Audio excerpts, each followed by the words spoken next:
Magandang hapon Pilipinas at sa buong mundo. Sa ulo ng mga balita. Senado magtatakda ng pagdinig para sa concurrence sa Paris Climate Change Agreement matapos itong lagdaan ni Pangulong Rodrigo Duterte. DOST pag-iigtingin naman ang research sa renewable energy at conservation bilang pagtalima sa kasunduan. House Minority Bloc igigiit sa Kongreso na limitahan hanggang June 2022 ang pagpapatupad ng parusang bitay sakaling makapasa ang isinusulong na death penalty reimposition bill. Suspect sa road rage incident na ikinasawi ng isang IT expert noong Sabado, nagpadala na ng surrender fillers sa Quezon City Police. Bureau of Fire Protection, sinusulong ang pagkakaroon ng one-lane policy para sa mga fire truck kasabay ng pagsisimula ng fire prevention campaign ngayong Marso. US President Donald Trump inilatag ang ipinatutupad niyang reforma sa immigration, health, anti-terrorism campaign sa unang presidential address to Congress. Una sa ating mga balita ngayong hapon, magsasagawa ng pagdinig ang Senado para sa concurrence ng Paris Climate Change Agreement matapos itong lagdaan ni Pangulong Rodrigo Roa Duterte. Ito ang balita ni Joyce Balancho. Natanggap na ni Climate Change Committee Chairperson Senator Loren Legarda ang kopya ng Paris Climate Change Agreement na pinirmahan ni Pangulong Rodrigo Duterte. Ayon sa senadora, napapanahon na para makisali ang Pilipinas sa mga bansang sumasang-ayon na ibaba sa 1.5 degrees Celsius ang global warming limit para maibsan ang epekto ng climate change. Magagawa niya anya ito kung lilimitahan ang greenhouse gas emissions ng mga bansa at magsulong na rin ng mga polisiya tungo sa low carbon economy. Naniniwala rin si Legarda na sa pamamagitan rin ng kasunduan ay mabibigyan ng access ang bansa sa $100 billion na Green Climate Fund simula 2022. Ang pondong ito ay gagamitin para tulungan ang mga bansang lubhang naapektuhan ng climate change. It comes at a very crucial time in the history of our nation and of the world when we are threatened by one of the most difficult humanitarian challenges of our time. And that is the issue of climate change, turbocharged by the impacts of natural hazards, which is not only continuing but becoming more intense. Ngayon ay ibibigay ang kopya ng Paris Climate Deal sa Office of the Senate President saka ire-refer sa Foreign Affairs Committee na hinahawakan ni Senator Alan Peter Cayetano na siya namang magtatakda pa ng pagdinig at maglalabas ng committee report na pagbobotohan sa plenaryo. Upang mag-concur ang buong Senado, nangangailangan ito ng 2/3 votes o katumbas ng 16 na boto ng mga senador. Umaasa si Legarda na susuportahan ng kanyang mga kasamahan ang proseso ng ratifikasyon ng Paris Agreement bago mag-adjourn ang sesyon ng Senado sa March 18. I am optimistic and confident because it was bipartisan, perhaps even multi-partisan. There were calls for the President from last year to ratify it, whether it's from the Liberal Party, administration senators. There was really a call for ratification. And so we hope that this kind of support continues. Samantala, ikinatuwa naman ng Climate Change Commission o CCC ang pagraratipika ng Pangulo sa Paris Climate Pact alinsunod sa kanyang pangako sa unang State of the Nation address na tututukan ng administrasyon ng issue ng climate change. Binati rin ng CCC si Senator Legarda na siya nagsusulong para maratipika ng bansa ang Paris Agreement. Bukod sa Pilipinas, kabilang na rin sa pumirma sa kasunduan ang bansang Amerika at China na kabilang sa biggest emitters ng greenhouse gases. Joyce Balancho, UNTV News and Rescue, Senate of the Philippines. Sa kaugnay na balita, palalawigin ng Department of Science and Technology o DOST ang ginagawa nilang research para sa energy conservation at renewable energy upang matupad ng Pilipinas ang commitment nito sa Paris Climate Change Agreement. Ito ang balita ni Rosalie Cos. Aminado ang Department of Science and Technology na hindi madaling proseso ang pagsunod sa Paris Agreement on Climate Change, lalo na ang paglimita sa greenhouse o carbon emissions ng 70% sa taong 2030. Ayon kay DOST Secretary Fortunato de la Peña, ngayong pinirmahan na ng Pangulo ang Paris Climate Pact, dapat isentro na ang programa ng kagawaran sa mga paraan ng pagtalima ng Pilipinas sa nasabing kasunduan. Halimbawa narito ang pagpapalawig sa pagsasaliksik sa paggamit ng renewable energy, gayon din sa energy conservation. So we have to intensify our research on renewable energies, on energy conservation, and on other areas where we think this is really more on energy use, on energy conservation, and of course in terms of protecting the environment. Gayon din ang pagkakaroon ng mga pag-aaral at rekomendasyon ng akmang equipment para sa production ng small-scale industries. Now we are opening the system to companies who want to improve, to change, let's say, from traditional energy source to renewable, so we can help them acquire the needed equipment.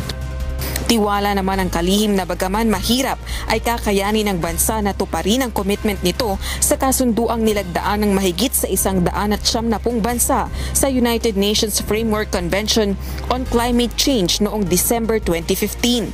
Kailangan rin nila ang kooperasyon ng publiko para rito. Whatever difficulties we may encounter, we are bound to extend our support to that. So I think it is doable if all sectors will cooperate. Rosa Licoz, UNTV News and Rescue, Malacanang. Kinumpirma ng Malacanang ang ginawang pagbibitiw ni Peter Laviña bilang pinuno ng National Irrigation Administration o NIA. Ang hakbang ni Laviña ay upang iligtas umano ang Pangulong Duterte sa posibleng kahihiyan dahil sa umano'y alegasyon ng pagtanggap niya ng pera mula sa NIA contractors. Ito ang balita ni Ray Pelayo.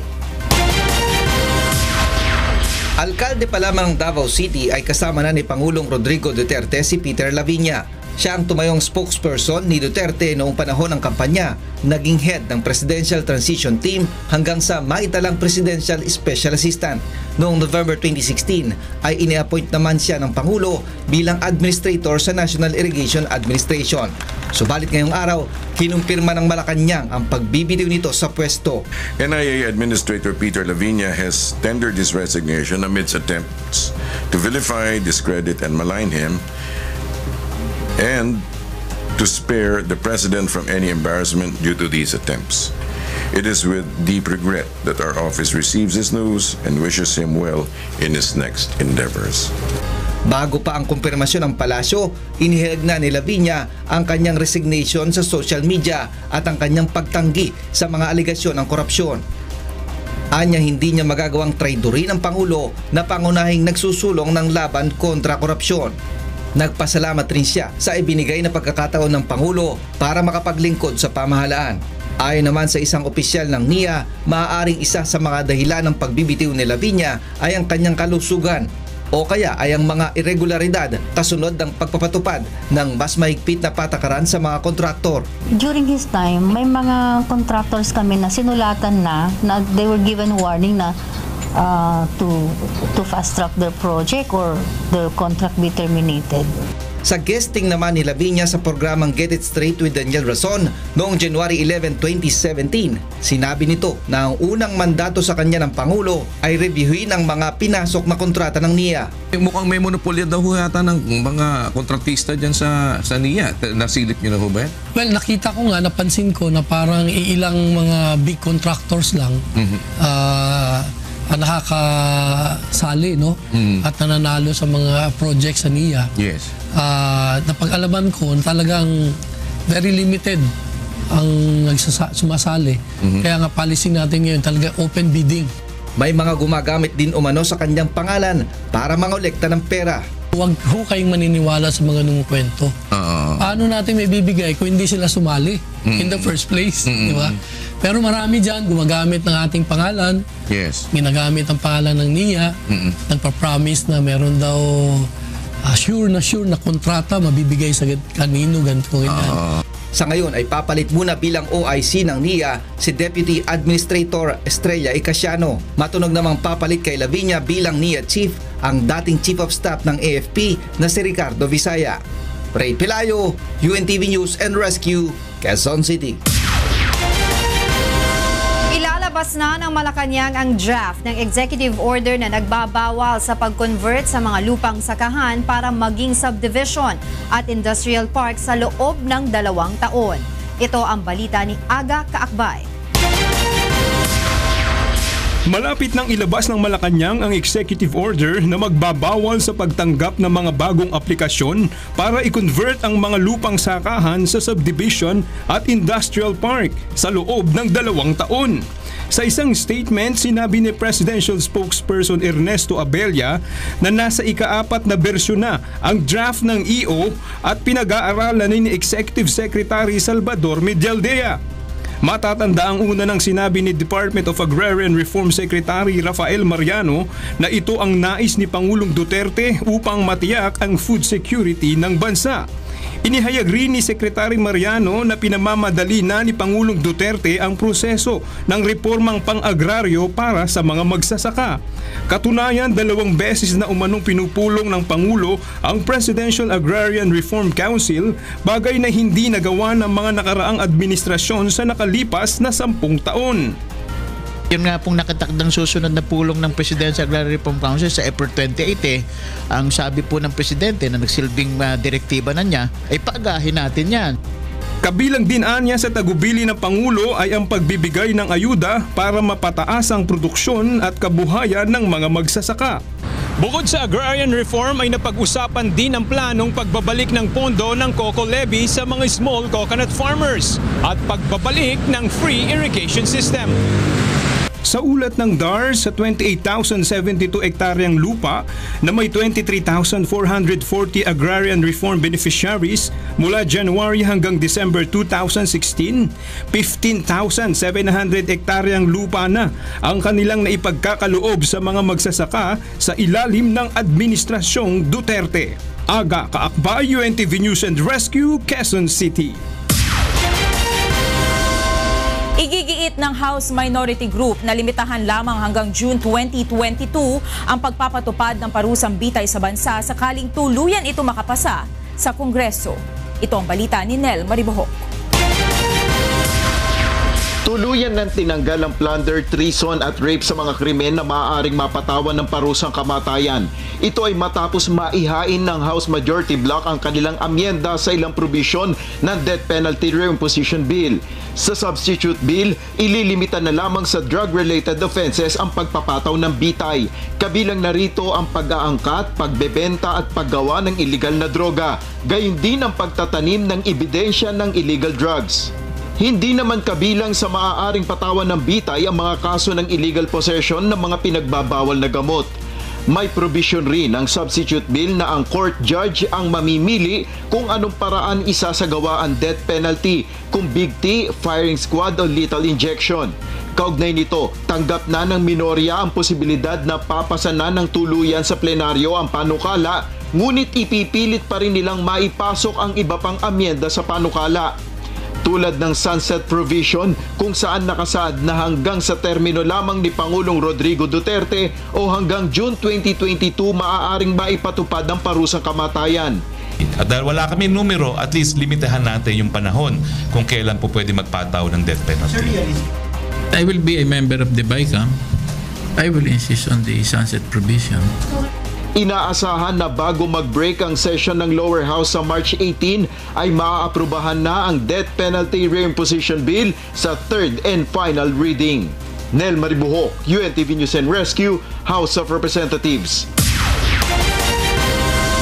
Nagtipon sa labas ng Senado ang iba't ibang anti-mining groups upang ipanawagan ng agarang pagkumpirma sa appointment ni Gina Lopez bilang kalihim ng Department of Environment and Natural Resources o DENR. Ito ang balita ni Joyce Balancho.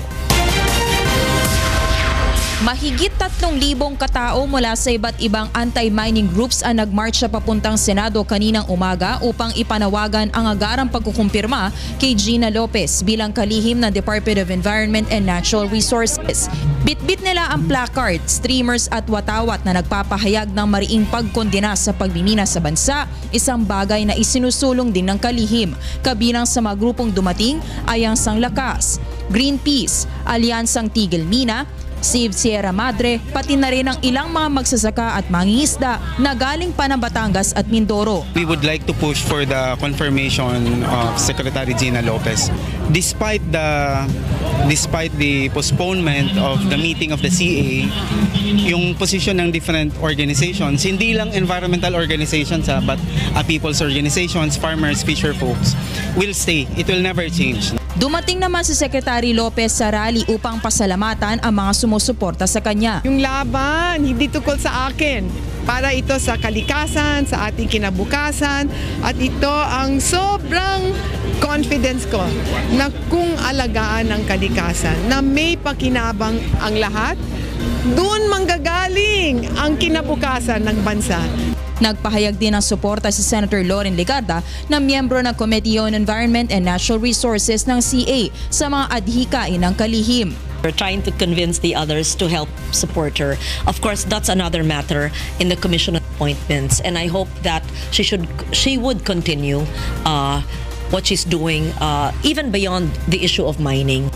Samantala, ang mga tutol naman sa pagkumpirma kay Secretary Lopez ay nagsagawa rin ng kilos protesta sa harapan ng tanggapan sa DENR sa Quezon City kaninang umaga. Ang mga ito ay ilang minero at pamilyang apektado ng mining suspension at closure order ng DENR. Hiling na mga ito na payagan ang pagmimina sa kanilang lugar dahil apektado na umano ang kanilang mga kabuhayan. Una nang sinabi ni Lopez na mabibigyan ng trabaho ang mga maapektuhan ng pagsasara ng mga minahan sa pamamagitan ng pagdevelop ng ecotourism sites. Joyce Balancio, UNTV News and Rescue, Senate of the Philippines.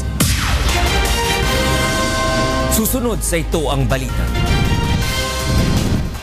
Suspect sa road rage incident na ikinasawi ng isang IT expert noong Sabado, nagpadala na ng surrender fillers sa Quezon City Police. Bureau of Fire Protection, sinusulong ang pagkakaroon ng one-lane policy para sa mga fire truck kasabay ng pagsisimula ng fire prevention campaign ngayong Marso.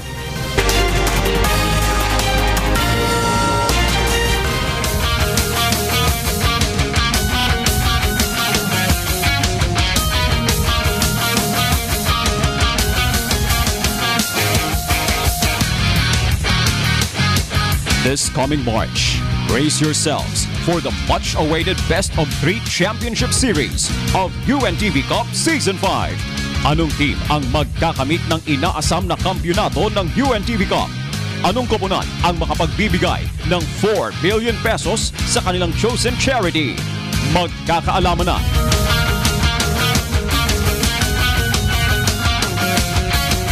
Game 1, March 5, 2017 at Pasig City Sports Center. Game 2, March 14, 2017 at Smart Araneta Coliseum. And Game 3, March 21, 2017 at Smart Araneta Coliseum. Don't miss the action dito sa naiipang Liga ng Public Servants. Ito ang UNTV Cup Season 5 Championship Series.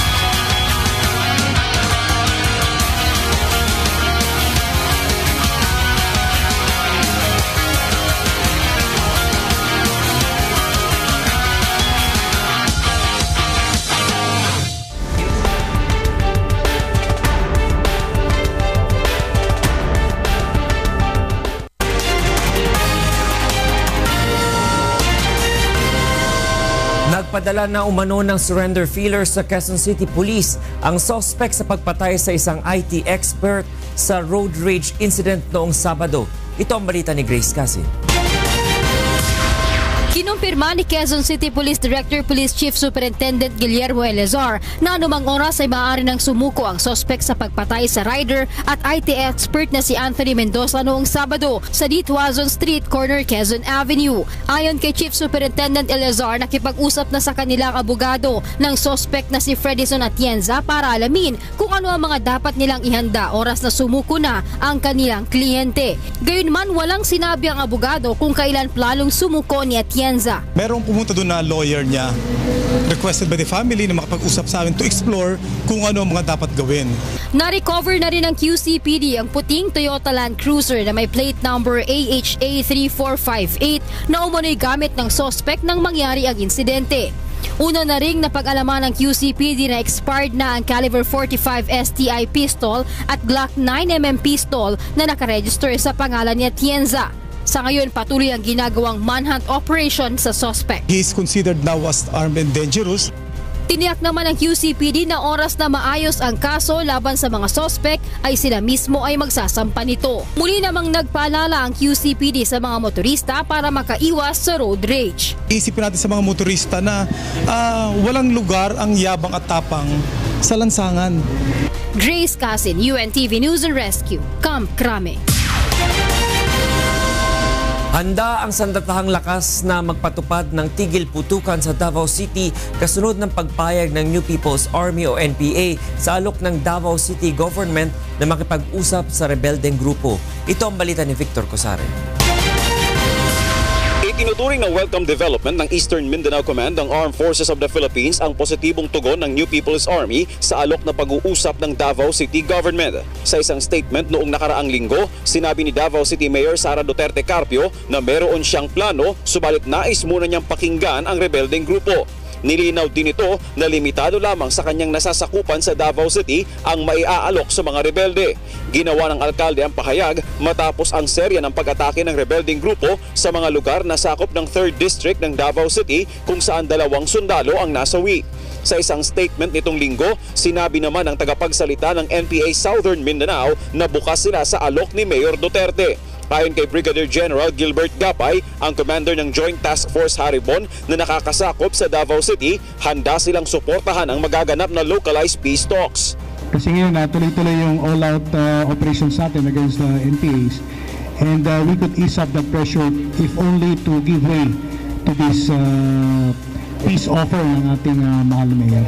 Sa ngayon, wala pang naitatakdang petsa ng pag-uusap. Ayon sa militar, kailangang magpakita ng sinseridad ang rebeldeng grupo sa peace negotiations. Some confidence building measures on their part. If they are true to their word, they will stop their violent actions and atrocities against communities. If they would stop extortion, if they would stop harassing yung mga rural communities natin and even our troops and security personnel. Samantala, sa tala naman ng 10th Infantry Division ng Philippine Army simula February 1 kung kailan binawi ng NPA ang kanilang idineklarang unilateral ceasefire, isang miyembro ng rebeldeng grupo na ang naaresto, 3 ang napatay, 8 ang nahuli at 42 na ang sumuko sa bahagi ng Region 11 at Region 12. Meron pong pamamahayag galing din mismo sa mga NPA na nag-surrender sa amin kasi sila po yung nakakaalam na talagang meron ng mga gambling sa loob. So meron ng mga gustong lumabas. Siguro humahanap lang ng pagkakataon. Victor Cosare, UNTV News and Rescue, Davao City.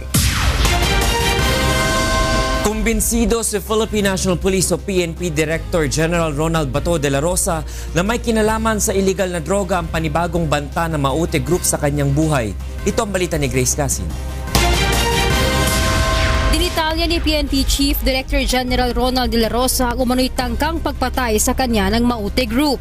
Nangyari ito noong January 25 nang dumalo siya bilang guest speaker sa isang event sa kanyang alma mater sa Mindanao State University sa Marawi City. Merong isa sa kanila babaril sa akin. Yung operasyon na yun ay supervised by one of the Maute brothers na nandun talaga sa binyo, doon sa binyo ng aking pinuntahan. Bukod sa pagbaril, plano rin umano ng mga grupo ang pagpapasabog sa kanyang sasakyan. Base doon sa assessment na yun ng naka-recover ng mga bomba doon sa loob ng campus. Di ba, may the following day, may na-recover sila na IED doon sa loob mismo ng MSU campus. Nakumpirma ang umano'y pagtatangka sa kanyang buhay nang maaresto ng mga otoridad ang isang Yemen Alonte na umano'y miyembro ng Maute Group. Yung nanggagaling sa bibig mismo noong isang suspect na involved doon sa karnaping ng sasakyan na nabuhay, na hindi napatay. At yan yung kanilang in-interrogate. Ikinatuwa naman ng hepe ng pambansang pulisya na hindi nagtagumpay ang masamang plano ng Maute Group.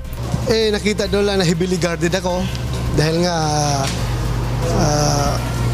marami ring mga maranaw na nagmamahal sa akin, yung lalo-lalo na yung MSU community, Mindanao State University community.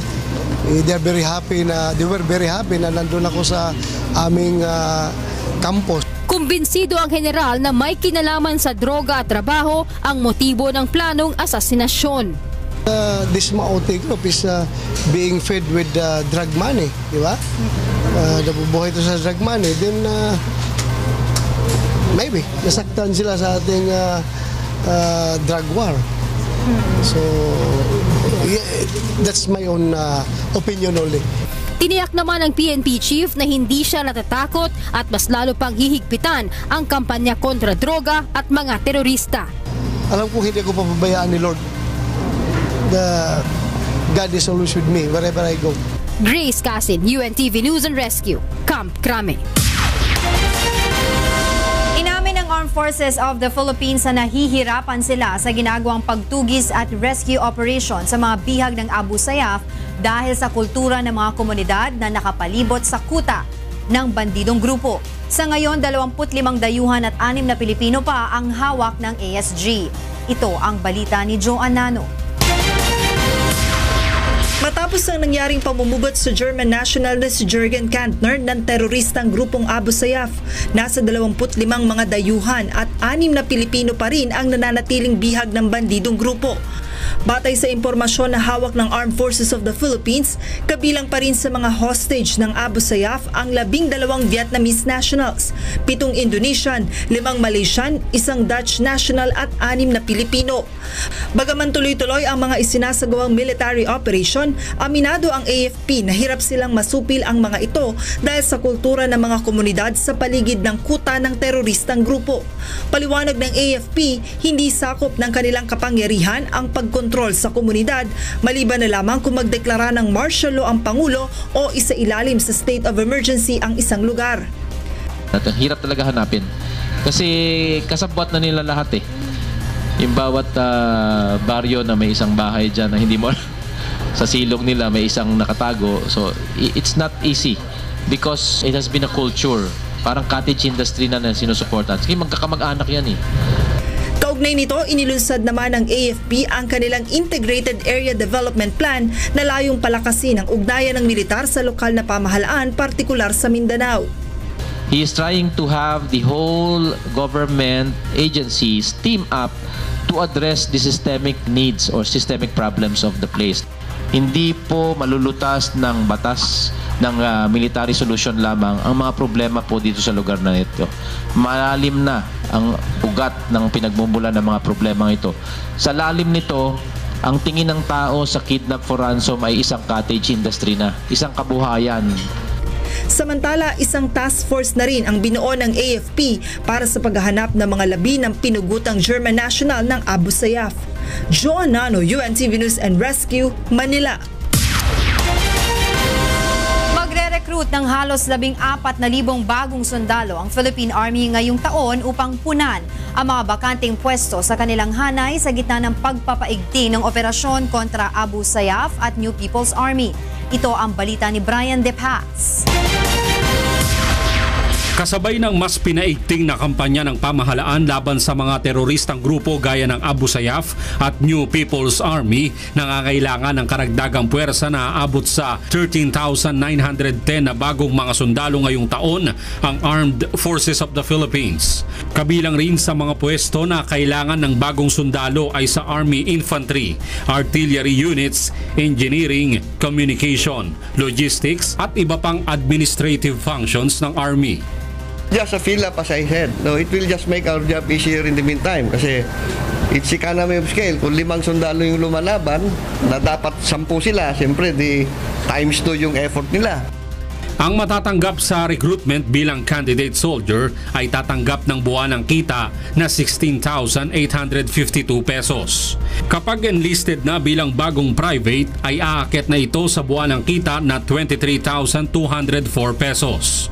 Bukod pa rito ang allowances at benepisyo na kanilang matatanggap.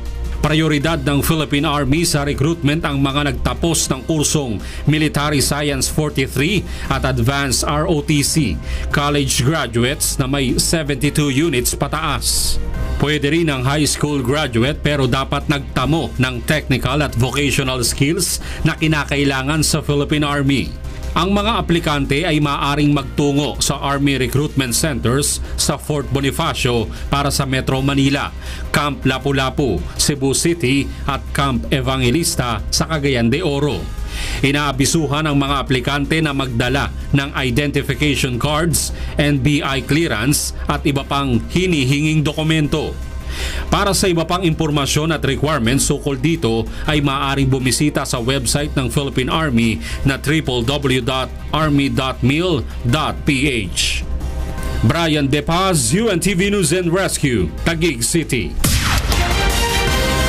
Target ng mas pinalakas na puwersa ng Armed Forces of the Philippines at ng Philippine Drug Enforcement Agency na masupil ang operasyon ng malalaking sindikato ng iligal na droga sa bansa. Ito ang balita ni Joe Anano.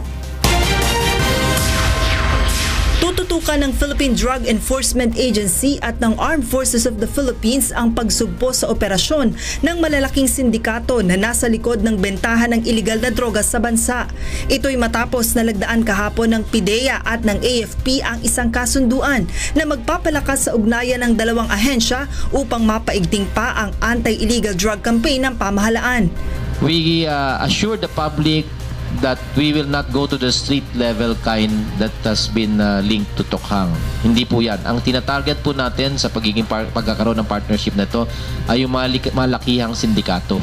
Ayon sa AFP, ang PIDEA pa rin ang siyang mangunguna sa mga isasagawang operasyon habang tutulong naman ang hukbong sandatahan sa paggalap ng mga intelligence report, pagtatalaga ng mga karagdagang tauhan at mga kagamitan na kakailanganin tuwing may operasyon.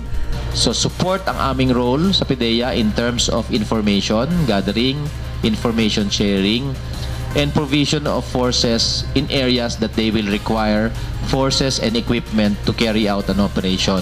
Bukod sa NCR, sakop rin ng naturang programa ang mga sundalo na nakatalaga sa iba't ibang regional offices. Kahapon nagdesisyon si Pangulong Rodrigo Duterte na muling ibalik ang pagsasagawa ng mga oplan Tokhang sa pamamagitan ng PNP. Subalit ayon sa Pangulo ay pipiliin lamang ang mga pulis na sasama sa operasyon. Ito'y upang tiyakin na karapat-dapat ang mga pulis na aatasan at upang hindi na maulit ang kahalintulad na insidente ng pagpatay sa Korean businessman na si Ji Ik-ju. Joe Anano, UNTV News and Rescue, Manila. Libo-libong kahon ng peking sigarilyo na nagkakahalaga ng 2 bilyong piso ang nasabat ng Bureau of Customs sa 5 warehouse sa San Simon, Pampanga. Mula sa Pampanga, ito ang balita ni Joshua Antonio, live. Yes, Joshua. Monica, magandang gabi. Libo-libong kahon ng mga hinalang peking sigarilyo ang nasabat ng Bureau of Customs sa 5 warehouse sa isang industrial park sa bayan ng San Simon, Pampanga kaninang umaga. Ayon sa BOC, ang mga nasabat na sigarilyo ay nagkakahalaga ng humigit kumulang 2 bilyong piso. Inspeksyon ng BOC ang nasabing warehouse na makatanggap sila ng impormasyon na ginagawa sa naturang warehouse ang mga peking sigarilyo. So ito, abot to ng bilyon. Bilyon? Oh, bilyon. Yung dito lang, 2 lang. Per estimation, if itong warehouse lang to, liban pa yung sa iba. So for now, seselyuhan muna namin po yung area para i-check din po ng iba whether yung findings nila pareho po sa findings namin. Ipinaliwanag rin ng BOC kung bakit nasabi nilang peke ang mga ito. Quick inspection ng warehouse. Umikot kami and apparently, yung mga inopen po namin, red po siya. So it means hindi authentic yung tax stamp according to the equipment that we're using. Yes. So this one is green. So it means tax paid ang stamp. Ito po, counterfeit ang stamp. It's red. Pero pag itong nanggaling dito, kanino to? Pasoyo. Pero yung nanggaling dito sa warehouse mismo, pa-check natin uli. Pula siya. So ibig sabihin pareho sa gadget ni ma'am ang kanya. Fake yung stamp. Fake yung stamp. Oo. Ilan pa sa kainahin na nakita ng mga inspektor ay pare-parehas ang serial number na nakalagay sa mga kahon ng naturang mga sigarilyo. Monica, sa ngayon na inaalam pa ng BOC kung sino ang operator ng 5 warehouse na kung saan ay walang nadap ng mga empleyado ang BOC na kung saan ay sinakay nila ang naturang industrial parts sa bayan ng Simon sa Pampanga. Monica. Maraming salamat Joshua Antonio, live na nag-uulat mula sa Pampanga. Samantala, kasabay ng pagsisimula ng Fire Prevention Month campaign, isinusulong ng Bureau of Fire Protection ang pagkakaroon ng one-lane policy sa fire trucks para sa mas mabilis na pagresponde sa mga insidente ng sunog. Ito ang balita ni Mon Hocson. Simula pa lamang ng taong 2017, ngunit mataas na agad ang naitalang insidente ng sunog sa bansa. Sa tala ng Bureau of Fire Protection, simula Enero ay umabot na sa 260 ang naitalang sunog na karamihan ay nangyari sa residential at informal settlement areas. 1,456 cases naman ang naitala nila noong 2015. Paliwanag ng BFP, madalas magkasunog sa mga ganitong lugar dahil bukod sa magkakadikit ang mga bahay, ay yari pa ito sa light materials. Pangunahing sanhi ng sunog sa bansa ang problema sa linya ng kuryente, mga itinatapong upos na sigarilyo, napabayaang nakasinding gasera at kandila at gas ranges na may tagas. Madalas rin problema ng mga bumbero sa tuwing may sunog ay kung paano makakalusot sa mabigat na traffic at makikitid na mga kalsada. Kaya isinusulong nila ang pagkakaroon ng one-lane policy para sa mga fire truck sa mga lansangan para agad silang makaresponde sa sunog. Mas padali yung ating tinatawag na firefighting operations, pag-iisang linya lang yung ating ginagamit dahil pag nagdoble-doble na yan, magulo na sa ating operations. At saka hindi makakapasok at makakalabas yung mga firefighting units na dapat kumuha ng tubig para makaresponde ulit. Nakahanda naman ang BFP na kasuhan ng sinumang motorista na sasadyang haharang sa daanan ng fire trucks. Pag iniwan dyan, blocking yan, mga designated fire lanes. Meron dyan obstruction, blocking of designated fire lanes. Pwede natin yung kabulin. Kasabay ng pagsisimula ng Fire Prevention Month, muli naman nagpaalala ang BFP sa publiko na iwasan ng octopus connection. Huwag mag-iwan ng nakasinding kandila at linisig palagi ang mga gas range upang makaiwas sa sunog. Kaisa rin ang UNTV News and Rescue Team sa kampanya ng BFP kontra sunog, bukod pa sa pagresponde sa fire incidents. Mon Hocson, UNTV News and Rescue, Quezon City. At karing kay katamong balitang promdi. May silabing meto nga commercial building king Angeles, Pampanga ng Dinganingaldo. Samantala may sagawa lang miyayaliwang aktibidad ng Bureau of Fire and Protection ang pwedeng ahensya ng gobyerno king miyayaliwang lugar king bansa kasabi na ning pamagdiwang na ning Fire Prevention Month. Ining balita ng Lalaine Moreno.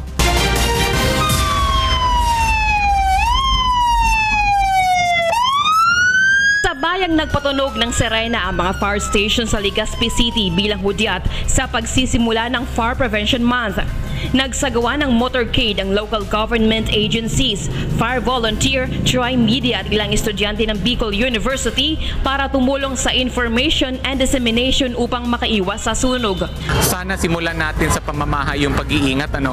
Simulan natin hindi lang sa sarili natin kundi ituro din natin sa mga kasambahay natin, sa mga kasamahan natin, sa pamilya natin. Ayon sa BFP Region 5, ang ngayong taon bumaba sa 4% ang kaso ng structural fire sa Bicol kumpara noong nakaraang taon. Magsasagawa naman ng fire drill ang Bureau of Fire Protection Negros Island Region sa mga residential areas bilang bahagi ng fire prevention campaign. Ayon sa BFP-NIR, pinakamaraming sunog na nangyayari sa mga bahay kung saan umabot sa 246 ang naitala ng ahensya noong 2016. So guidance sa loob ng bahay, kung pwede makakreate tayo ng counting drill dyan kung ano ang dapat gawin sa loob, what to do in case there would be occurrence of fire. I-inspeksyonin din ng BFP kung maayos ang mga fire exit areas ng mga bahay. Samantala, pasado 1:00 kaninang madaling araw, nasunog ang ika-4 na palapag ng isang commercial building sa Henson Street sa Angeles City, Pampanga. Ayon sa BFP, nasunog ang kisame ng fitness gymnasium at ilang gamit nito ang natupok. Umaabot sa mahigit 10,000 piso ang halaga ng pinsala ng sunog. Sa tingin ko, dahil nandoon din ako sa area, malamang electrical ang cause ng fire po. Lalaine Moreno, UNTV News and Rescue, Philippines. Formal na neng binuklat nga ning aldoing pamagdiwang na ning aldo na ning Davao nung nukarin ituruda karing eskwela ing masaganang kasaysayan ning bale. Ining balita ng Janice Inhente. Nagsugod na ang nagkalaing-laing aktibidad sa Davao kadungan sa ika-80 katuig nga anibersaryo sa Araw ng Davao. Karong adlaw gisugda na ang pagbuhat og history storytelling sa 11 ka mga eskwelahan nga elementarya sa syudad. Gipakita sa mga estudyante ang mga niagi nga nahimong mayor sa syudad, dati nga building sa Davao City Hall ug mga gipanghambog nga prutas, bulak ug hayop sa syudad pinaagi sa mga litrato.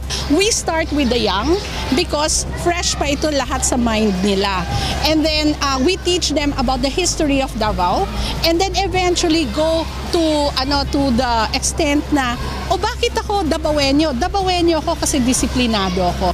Bahin sab sa month-long celebration ang parada sa Davaoenyo nga liban sa mga partisipante, masayran sab ang pagparada sa 8 ka mga floats nga magpakita og kasaysayan sa Davao. Lakip niini aduna say concert o duyog Davaoenyo kung diin ipakita ang mga talento sa Davaoenyo. Inubanan sa mga pagselebrar, hugot nga seguridad ang ipatuman sa Davao City Police sa tibuok syudad. Ibabalik po natin yung kagaya dun sa Kadayawan na bawal po magdala ng backpack, bladed weapon, firearms, and then bawal din po yung sunglasses including wearing caps.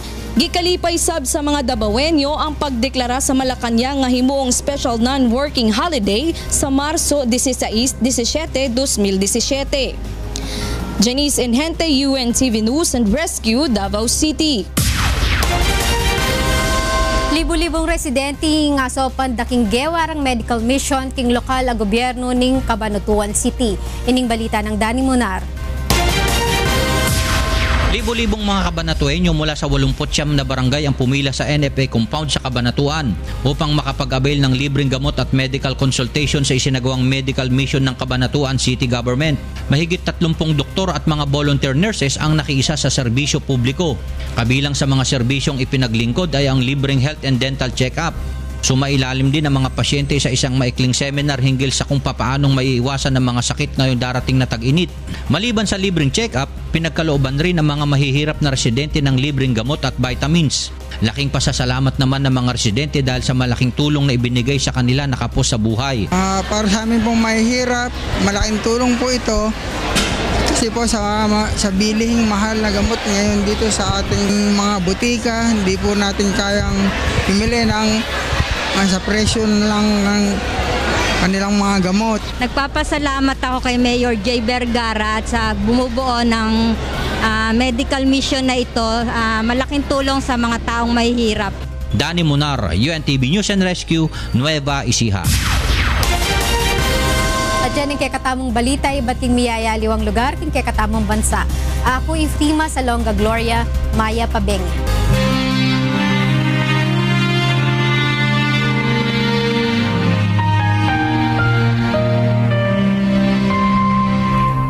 Dalawang 2,655 araw na po ang nakalipas mula na maganap ang malagim na Maguindanao Massacre. Ngunit hanggang ngayon ay naghahanap pa rin tayo ng katarungan sa mga biktima ng malagim na krimen. At sa tila madilim na hinaharap ng kaso, hindi po bibitiw ang UNTV sa labang ito hanggang makamit ang katarungan hindi lamang para sa aming 4 na kasamahan, kundi sa lahat ng mga biktima ng karumal-dumal na pamamaslang. Susunod sa Ito ang Balita. Ilan sa mga bagong tren ng MRT-3 mula sa China magagamit na ngayong buwan. US President Donald Trump inilatag ang ipinatutupad niyang reforma sa immigration, health, anti-terrorism campaign sa unang presidential address to Congress.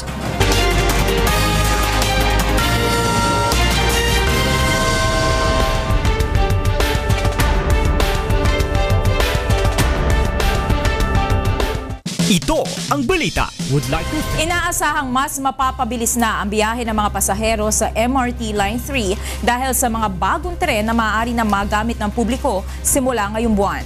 Nagbabalik si Monokson.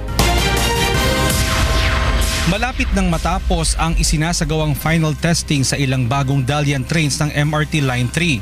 Ayon kay MRT General Manager Deo Leo Manalo, hinihintay na lamang nila ang paglalabas ng safety certificate mula sa Bombardier para maipagamit sa publiko ang mga bagong tren.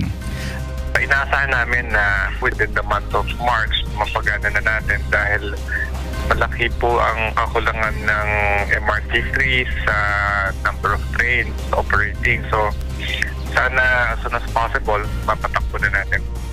Upgraded na rin ang signaling system ng MRT upang maging compatible sa mga bagong tren mula sa China. Ang signaling system ang nagsisilbing proteksyon ng mga tren upang maiwasan ang banggaan sa riles.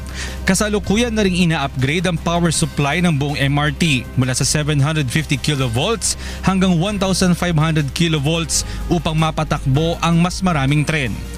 Ngunit ayon sa MRT, hindi pa mailalabas lahat ng 48 bagon dahil hindi pa natatapos ang 5,000 km requirement sa mga tren. Inaasahan ng MRT management na mapatakbo ang lahat ng ito ngayong taon. Samantala, pinabulaanan naman ni JM Manalo ang aligasyon ni Senador Nancy Binay na sira at may mga bitak ang Dalian trains. Ang Dalian train po ay hindi pa pinapatakbo ng revenue operation, so wala kaming alam na merong crack. Ibig sabihin, yung mga lumang tren, yung check train, yung mga dating tren ng MRT, meron po silang mga naging problema. Pero ngayon po, naayos na rin naman na yon. Kapag nadagdagan ang mga tren sa MRT, malaking tulong ito upang mapaigsi ang araw-araw na pila sa MRT at mapabilis ang biyahe ng mga commuter. Mon Hokson, UNTV News and Rescue, Quezon City.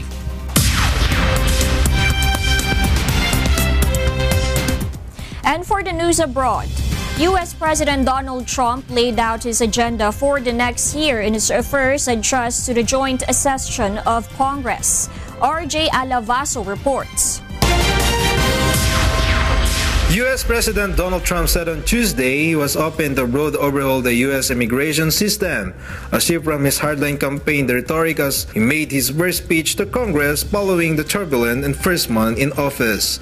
Trump, in primetime address to country that remained divided over his leadership, emphasized his desire to focus on problems at home by boosting the U.S. economy with the tax reform, $1 trillion infrastructure effort, and an overhaul of President Barack Obama's signature healthcare law, known as Obamacare. Right now, American companies are taxed at one of the highest rates anywhere in the world. My economic team is developing historic tax reform that will reduce the tax rate on our companies so they can compete and thrive anywhere and with anyone. Mandating every American to buy government-approved health insurance was never the right solution for our country. The way to make health insurance available to everyone is to lower the cost of health insurance, and that is what we are going to do. After an initial month in office dominated by fight over his temporary travel ban on 7 Muslim-majority nations, Trump looked for recess to move past chaotic period that showed doubt about his ability to govern effectively. U.S. stock future advanced at the start of Trump's address, but gave back some gain later in the speech. Trump said a broad immigration reform plan was possible if both Republican and Democrat in Congress were willing to compromise. He said U.S. immigration should be based on merit-based system rather than relying on lower-skilled immigrants. Comprehensive immigration reform eluded his two predecessors because of deep division within Congress and among Americans over the issue. Trump said reform would raise wages and help struggling families enter the middle class. I believe that real and positive immigration reform is possible as long as we focus on the following goals: to improve jobs and wages for Americans, to strengthen our nation's security, and to restore respect for our laws. Trump has used his early week in office to repeat vows to build wall along the U.S.-Mexico border and identify deportation of illegal immigrants who have committed crimes. At the same time, he has expressed sympathy for children who entered the country when their parents crossed their border with the proper authority, the Dreamers, who so far are protected by an order signed by Obama.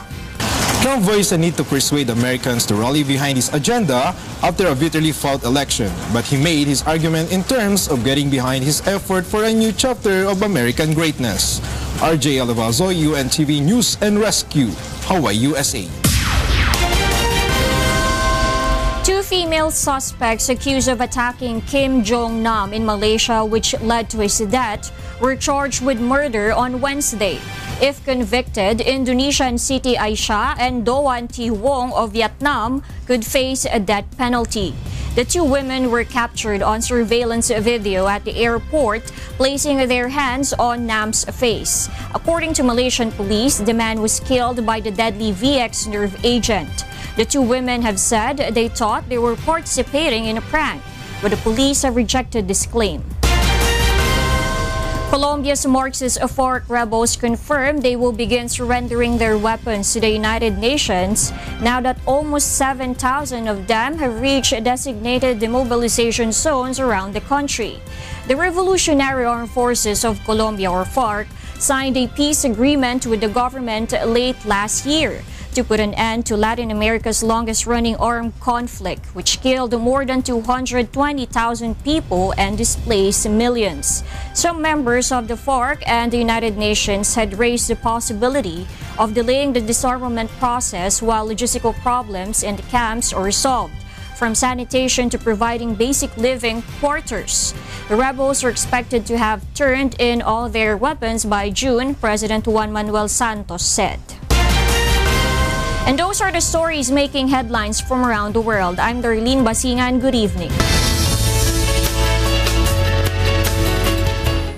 Para sa mga mahihilig sa gadgets at sa mga palaging updated sa larangan ng teknolohiya, alamin natin kung ano ang mga tampok sa Mobile World Congress sa balita ni Leslie Longbowen.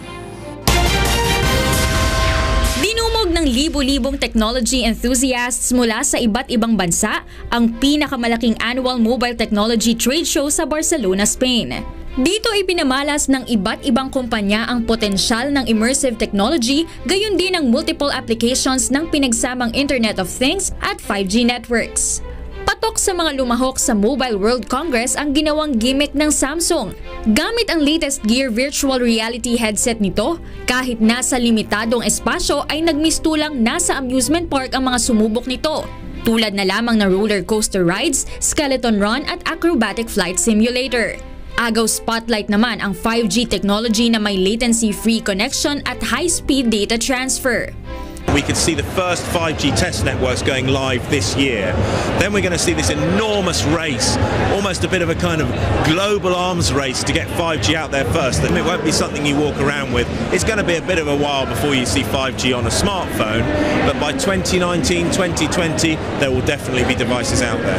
Ayon sa mga eksperto, ang pinagsamang 5G at Internet of Things ay makagagawa ng maraming aplikasyon na makatutulong sa pang-araw-araw na pamumuhay.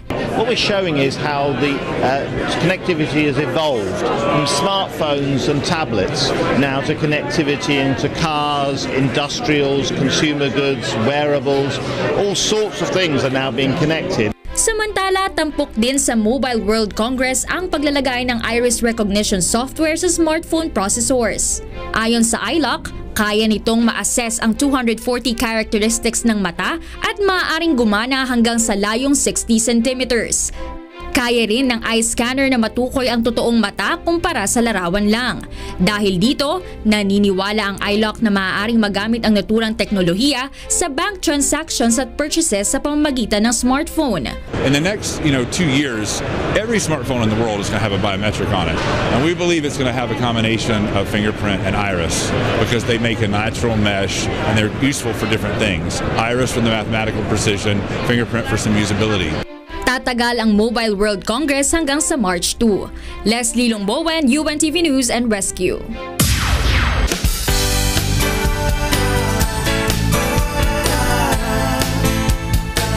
Muli pong nagsagawa ng libreng medical mission ang UNTV at Members Church of God International sa Rizal, Laguna. Ito ang balita ni Sherwin Kulubong. Sa ikalawang pagkakataon, tinugon ng UNTV ang kahilingan ng punong lungsod ng bayan ng Rizal sa Laguna. Ito ang muling makapagsagawa ng libreng medical mission sa kanilang lugar. Kaya naman katuwang ang Partners in Public Service ng Himpilan sa pangunguna ng Members Church of God International, nagtungo ang grupo sa Rizal, Laguna upang maghatid ng serbisyo publiko. Mahigit 700 mga residente ang napaglingkuran sa iba't ibang medical services sa medical mission tulad ng dental extraction, ECG, medical adult consultation, pediatric at legal consultation. Mayroon ding libreng gupit para sa mga taga-barangay Talaga. Napakahalaga sa mga tulad nilang kapos sa buhay ang mga ganitong medical mission. Lalo pat karamihan sa mga residente ay mga magsasaka na kabilang sa sektor ng pinakamahihirap sa bansa. Kaya ganun na lamang ang kanilang pasasalamat sa tuwing sila ay napapasyalan at natutulungan sa kanilang pangangailangang pangkalusugan. Mahalaga po at salamat. Hindi po namin ito makakalimutan, lalo-lalo na po sa mga nabiyayaan ng mga proyekto. Sa UNTV po naman ay mas kilala na po namin sila dahil hindi lang po ito ang pagkakataon na sila ay tumutulong. Po in behalf of Mayor ng Rizal, Laguna, maraming salamat po kay Brother Eli at saka kay Kuya Daniel dahil napaunlakan sila dito na magkaroon ng medical mission. Marami pong salamat dahil hindi nila kami binigo. Sherwin Kulubong para sa serbisyong kasangbahay.